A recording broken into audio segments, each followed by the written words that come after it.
Yo, what up guys, it's your boy Williams Fitness back again with another video. So, we're 6 weeks out from the Olympia. And I'm only going to do these updates once a week because every other fucking channel seems to be doing one every 6.5 weeks, 6.3 days, 6 days and 2 hours. And it's ridiculous, absolutely ridiculous. So, jump straight into it. Phil Heath, yes, I'm covering him. Just because Phil's been posting quite a lot of updates recently and he never used to do this before the Olympia, and he always made it very public that there was a specific reason why he wouldn't show off his physique before a show.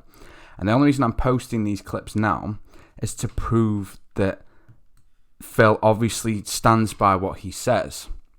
He's clearly nowhere near contest prep condition and shape. He still looks fluffy and stuff, so he's obviously still holding quite a bit of body fat. So obviously Phil is not going to be at the Mr. Olympia. I have put a clip of Sean Roden in there just to skip straight over him. Don't think he's going to be there. Chances are very fucking slim now. There's been no further announcements, no further updates. Just wanted to skip over him, just in case people wanted to know if I knew anything more. I know absolutely nothing. Dave Palumbo seems to know more than Sean Roden does, so maybe just jump over to RX Muscle for any bullshit on Sean Roden. With that being said, let's skip straight to Big Rolly, and I'm going to do Rolly and William together just because there was more clips released of them two training together. I think these two are going to have to battle it out side by side anyway, so it makes sense to just show these clips together. Personally, I still stand by what I said. I still stand by my top three. I still stand by the fact that I don't think Dexter Jackson will break the top three. I know you're all going to jump in the comments and go, oh, he looked amazing. He did look amazing. But don't forget who he was on stage with. I'm not trying to take anything away from Dexter, and you all keep jumping on my dick in the comments, and there's no point for it. Do you know what I mean? Basically, Dexter did well. He's had a fantastic career.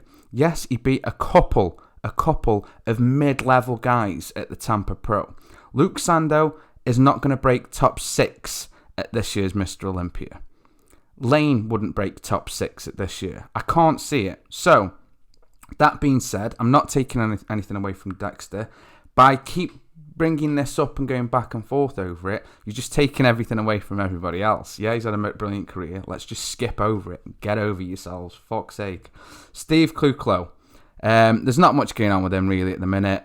Not many updates, but he's quite an old school bodybuilder S-type guy. Doesn't really drop that many updates. I've got Steve down as in my top 6 as 6th.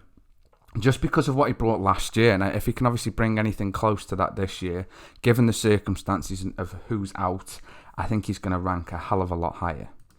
Obviously, we've got some clips in here of obviously Dexter and Luke battling it out at the Tampa Pro. I think Luke looks absolutely phenomenal, and obviously Dexter looked brilliant on the day. I think they both had midsection issues.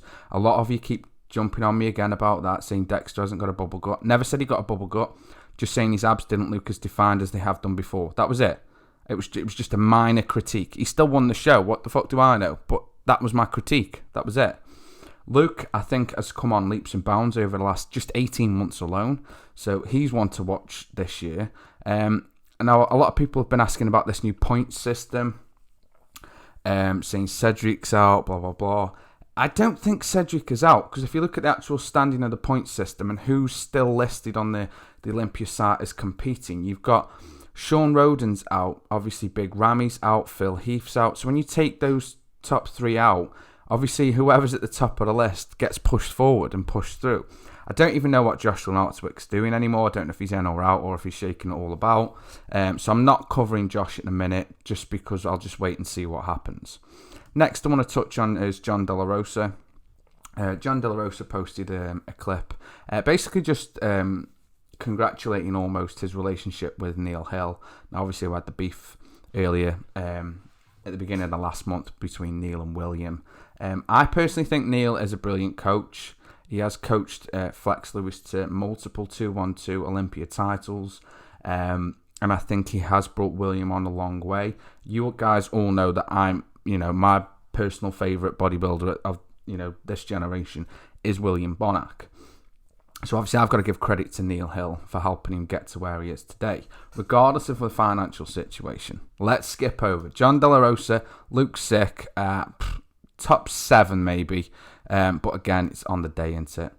After John De La Rosa, I want to cover Michael Locket. Michael Locket is a freak. Like, he's got the roundest muscle bellies I've ever seen on anybody. Between him and, say, Akeem, I mean, I just wish Locket was just a couple of inches taller, because he'd just absolutely dominate everybody on that stage. I think, given his current shape and his size, his height always kind of goes against him, because he just gets kind of outshined by all the other guys. But he's got more of a Rolly-esque physique about him. Everything is just supersized. Can't wait to see what Locket brings this year. And next, obviously, I've saved this for later in the queue, just for the simple fact that it gets my view time up. Jokes. But obviously, Brandon Curry. Brandon, he could win the Olympia right now. Genuinely think with that fucking physique, if he stepped on stage right now, today, with everybody else still doing the prep, I think he'd win. He looks fucking phenomenal. But with that being said, is he going to peak too soon? He looks very, very grainy and very dry there. So who knows? Maybe he's peaked too soon. Next I'm going to cover is Juan. Juan's obviously had a bit of a bad start to his prep for the Olympia with his daughter going missing. She was found now. Let's just hope that's not affected his training and his diet regime, because obviously he would have taken quite a bit of time out from that.